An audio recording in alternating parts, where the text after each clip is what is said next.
निश्चित किया है कि रिजल्ट जल्दी निकले। जहां रिजल्ट पीछे 6-6 महीने बाद निकलते थे, हमने इस बार 3 महीने के अंदर सारे रिजल्ट निकाल दिए थे।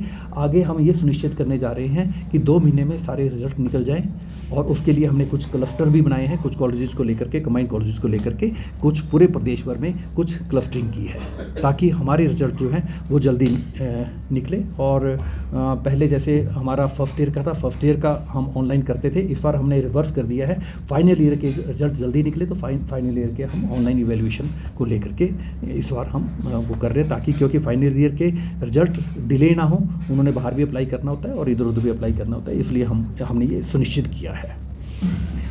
लगातार प्रो वाइस चांसलर साहब हमारे रिसोर्स मोबिलाइजेशन कमेटी के एक कमेटी बनाई है, उसके चेयरमैन भी हैं। हमने पीछे रिसोर्स मोबिलाइजेशन की बैठक भी की थी, और हमने उसमें सुनिश्चित भी किया कि, क्योंकि जैसा मैंने कहा कि विश्वविद्यालय आत्मनिर्भर बने, ये सबसे बड़ी बात है। तो आत्मनिर्भर होने के लिए हमने फाइनेंस ऑफिसर को भी ये काम दिया था, और एक तो रिजल्ट अभी आ ही गया है। हमने चाहा था, क्योंकि हमारे पास नोएडा में जो बहुत लंबे समय से एक बिल्डिंग है, बिल्डिंग खाली पड़ी थी, वहाँ पर लगभग 15 से 20 लाख रुपया हमारा खर्चा हो रहा था पर एनम।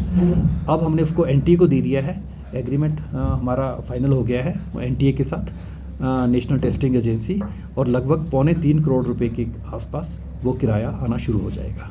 इसी तरह से हमने कुछ और भी चरणबद्ध तरीके से कुछ और हमने जो लिए हैं, कुछ एक फ़ीस है, हमने ऑनलाइन तो कर दिया, हमारे ईआरपी पे खर्च हो रहा है, लेकिन ऑनलाइन के लिए विद्यार्थियों से हम कुछ भी नहीं ले रहे हैं। तो अगर ये फ़ीस हम थोड़ी सी भी इंट्रोड्यूस करते हैं, हम कहीं फ़ीस बढ़ाने की बात नहीं कर रहे हैं। पीछे विद्यार्थियों को लगा कि हम फ़ीस बढ़ा रहे हैं, हम उनकी फ़ीस नहीं बढ़ा रहे हैं, लेकिन जहाँ कहीं नहीं है, जहाँ ये फ़ीस नहीं थी, अगर हम उसमें 200 रुपया 250 रुपया भी करते हैं, तो मुझे लगता है कि कम से कम 5 से 6 करोड़ रुपया हमारा वो रेवेन्यू आएगा। विश्वविद्यालय को अपने ढंग से क्योंकि आगे बढ़ना है, विश्वविद्यालय को अपने रिसोर्स मोबिलाइजेशन की तरफ भी आना है, तो ये बहुत ज़रूरी है। तो इस वजह से कुछ स्टेप्स और भी हमने लिए हैं।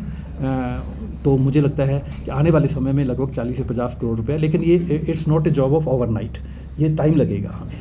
जो स्टेप्स आज हम ले रहे हैं उसमें धीरे धीरे, मैं फिर कहना चाहूँगा कि विश्वविद्यालय को सेल्फ रिलायंट, आत्मनिर्भर की तरफ बढ़ना ही होगा।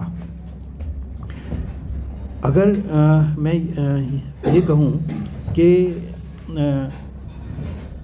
पिछले 3 साल में विश्वविद्यालय ने, अगर मैं पब्लिकेशंस की बात करता हूँ, जो मैंने डाटा अभी मंगवाया था, तो लगभग 1300 पब्लिकेशंस, रिसर्च पेपर्स हमारे फैकल्टी मेंबर्स ने छापे हैं।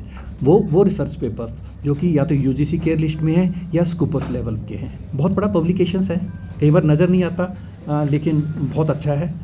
लगभग 1300-1400 पेपर्स का, और लगभग 500 पुस्तकें जो हैं हमारे इस दौरान निकली हैं। पेटेंट्स लगभग 15 के आसपास पेटेंट्स हमारे फैकल्टी मेंबर्स के आए हैं। और हमने इनक्यूबेशन के तहत हमने ये भी निर्णय लिया था कि कुछ सीड मनी जो हम देंगे, सीड मनी का प्रावधान हमने रखा था रिसर्च के लिए, जो फैकल्टी मेंबर बाहर जाना चाहते हैं। हमने एक और हमने कहा था कि जो राष्ट्रीय शिक्षा नीति का ही पार्ट है इंटरनेशनलाइजेशन, तो इंटरनेशनलाइजेशन में हमने कुछ इंटरनेशनल समझौते, जैसे इंडियाना यूनिवर्सिटी ऑफ पेनिसिल्वानिया, एक गवर्नमेंट यूनिवर्सिटी है, अमेरिका की टॉप यूनिवर्सिटी है, उनके साथ हमने समझौता किया था। और धीरे धीरे, जैसे मैं कह रहा हूँ कि अगर हमारे पास स्पेस बन जाएगा, हमारा अगला जो टारगेट है इसको, क्योंकि विश्वविद्यालय की अपनी पहचान अंतर्राष्ट्रीय स्तर पे होनी चाहिए। हमारे फैकल्टी मेंबर्स, हमारे शोधार्थी रिसर्च अच्छा कर रहे हैं, उन्होंने अपनी पहचान बनाई है, लेकिन उसके अलावा क्योंकि कुछ यूजीसी ने प्रावधान भी किया है, और उस प्रावधान के तहत हम अंतर्राष्ट्रीय स्तर पे के लेवल पे जब हम कोलैबोरेशंस करेंगे, तो कोलैबोरेशन में स्टूडेंट फैकल्टी एक्सचेंज तो होगा ही, लेकिन एक और जो प्रावधान है राष्ट्रीय शिक्षा नीति का, वो है joint degree programme, dual degree programme, twin degree programme.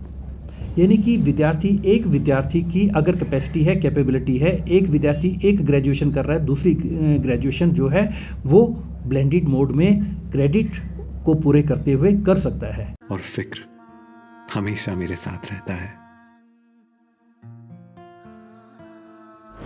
Bhushan jewellers, अनमोल रिश्तों के लिए।